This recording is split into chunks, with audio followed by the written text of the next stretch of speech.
কবি বলেছেন, নিন্দুকেরে বাসি আমি সবার চেয়ে ভালো, যুগ জনমের বন্ধু আমার আধার ঘরের আলো।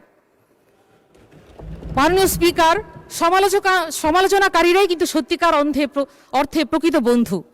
আসলে আমরা এমন একটা সমাজ তৈরি করতে চাই, এমন একটা রাজনৈতিক পরিবেশ তৈরি করতে চাই যেখানে তৈল মর্দনের সংস্কৃতি থাকবে না।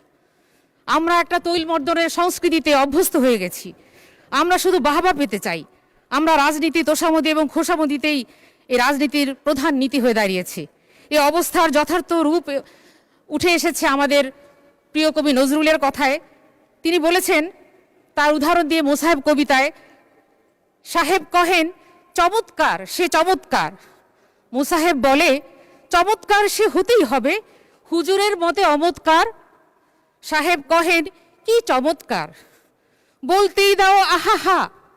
মোসাহেব বলে হুজুরের কথা শুনেই বুঝেছি, বাহাহা বাহাহা বাহাহা। মাননীয় স্পিকার, এই মহান সংসদে 2026-27 অর্থ বছরের বাজেট সম্পর্কে সাধারণ আলোচনায় আমাকে সুযোগ প্রদান করার জন্যে আপনাকে ধন্যবাদ। আপনার মাধ্যমে মাননীয় অর্থমন্ত্রীকে ধন্যবাদ জানাচ্ছি। তিনি দীর্ঘ সময় ধরে ধৈর্যের সাথে এই বাজেট প্রস্তাবটি উপস্থাপন করেছেন। মাননীয় স্পিকার, আজ অত্যন্ত দুঃখ ভারাক্রান্ত হৃদয় নিয়ে আমি দাঁড়িয়েছি এখানে। দেশের আইন শৃঙ্খলা পরিস্থিতি অত্যন্ত নাজুক। গত 21শে জুন তুচ্ছ কারণ নিয়ে প্রকাশ্যে আমরা দেখেছি গাইবান্ধায় শিবির নেতাকে ছুরিকাঘাতে হত্যা করা হয়েছে এবং তার অপর সঙ্গী এখন মুমূর্ষু অবস্থায় হসপিটালে আছে। ঠিক এরকম আরেকটি নৃশংস ঘটনা ঘটেছে আমার ভোটার এলাকা ময়মনসিংহ মুক্তাগাছায় গত 8 মে 8 বছরের শিশু আন্দালিব সাদমান রাফি হত্যা। কবি বলেছেন, আজকের শিশু পৃথিবীর আলোয় এসেছে, আমরা তার তরে একটি সাজানো বাগান চাই। অথচ আজকের সমাজে আমাদের শিশুদের জন্য সাজানো বাগান তো দূরের কথা, তাদের বেঁচে থাকার ন্যূনতম নিরাপত্তা দিতে আমরা ব্যর্থ হচ্ছি। মাননীয় স্পিকার, এ লজ্জা কার?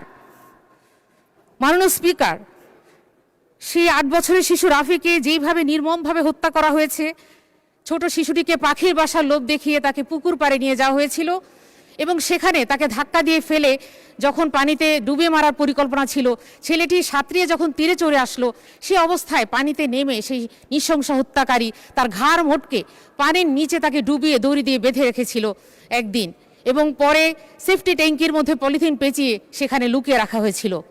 মাননীয় স্পিকার, আজকের যে এই অবস্থা শিশুরা আজকে আমাদের সমাজে নিরাপদ নয়।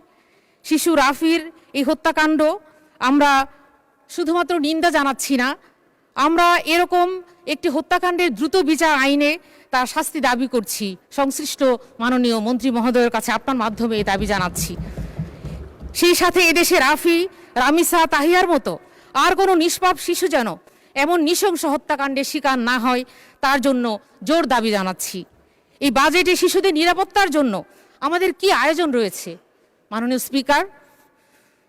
স্পিকার, 9,38,000 কোটি টাকার এই বাজেট এক কথায় জনতুষ্টিমূলক, কিন্তু বিশাল আকারের বাজেট কিভাবে বাস্তবায়িত হবে সে প্রশ্নের বাস্তবসম্মত কোনো দিক নির্দেশনা ও সমাধান আমাদের এখানে মাননীয় অর্থমন্ত্রীর বাজেট বক্তৃতায় আমরা পাইনি। মাননীয় স্পিকার, একটি বিষয় লক্ষ্য করছি, আমাদের সরকার দলীয় সম্মানিত সংসদ সদস্যগণ প্রস্তাবিত বাজেটের উপর আমাদের সমালোচনা ও পর্যালোচনাকে সহজভাবে নিতে পারছেন না। অথচ আমরা জানি, কবি বলেছেন, নিন্দুকেরে বাসি আমি সবার চেয়ে ভালো, যুগ জনমের বন্ধু আমার আধার ঘরের আলো। মাননীয় স্পিকার, সমালোচনাকারীরাই কিন্তু সত্যিকার অর্থে প্রকৃত বন্ধু। আসলে আমরা এমন একটা সমাজ তৈরি করতে চাই, এমন একটা রাজনৈতিক পরিবেশ তৈরি করতে চাই যেখানে তৈল মর্দনের সংস্কৃতি থাকবে না। আমরা একটা তৈল মর্দনের সংস্কৃতিতে অভ্যস্ত হয়ে গেছি। আমরা শুধু বাহবা পেতে চাই। আমরা রাজনীতি তোষামদি এবং খোসামদিতেই এই রাজনীতির প্রধান নীতি হয়ে দাঁড়িয়েছে। এই অবস্থার যথার্থ রূপ উঠে এসেছে আমাদের প্রিয় কবি নজরুলের কথায়। তিনি বলেছেন, তার উদাহরণ দিয়ে মোসাহেব কবিতায়, সাহেব কহেন চমৎকার সে চমৎকার, মোসাহেব বলে চমৎকার সে হতেই হবে, হুজুরের মতে অমৎকার। সাহেব কহেন, কি চমৎকার, বলতেই দাও আহাহা। মোসাহেব বলে, হুজুরের কথা শুনেই বুঝেছি, বাহাহা বাহাহা বাহাহা। রাজনীতিতে সংস্কৃতি থেকে বেরিয়ে আসতে না পারলে দল হিসেবে, জাতি হিসেবে আমাদের করুণ পরিণতি বরণ করতে হবে। ইতিহাস থেকে নির্মম সত্যটি যত বেশি আমরা উপলব্ধি করব, ততই আমাদের জন্য মঙ্গল। মাননীয় স্পিকার, প্রস্তাবিত বাজেটের ঘাটতি ধরা হয়েছে 2,42,000 কোটি টাকা। এ টাকার সংস্থান হবে আভ্যন্তরীণ ও বৈদেশিক উৎস হতে। এর মধ্যে বৈদেশিক ঋণ নেবার লক্ষ্য ধরা হয়েছে 1,10,000 কোটি টাকা, 6,000 কোটি টাকা ধরা হয়েছে বিদেশি অনুদান। আর আভ্যন্তরীণ উৎসের মধ্যে ব্যাংক খাত থেকে 1,12,000 কোটি টাকা সংগ্রহের লক্ষ্যমাত্রা রয়েছে। ব্যাংক বহির্ভূত খাত থেকে আরও 15,000 কোটি টাকা আদায়ের কথা বলা হয়েছে। মাননীয় স্পিকার, বাজেটের আয়ের বড় উৎস হচ্ছে ব্যাংক খাত, কিন্তু বাস্তবতা হলো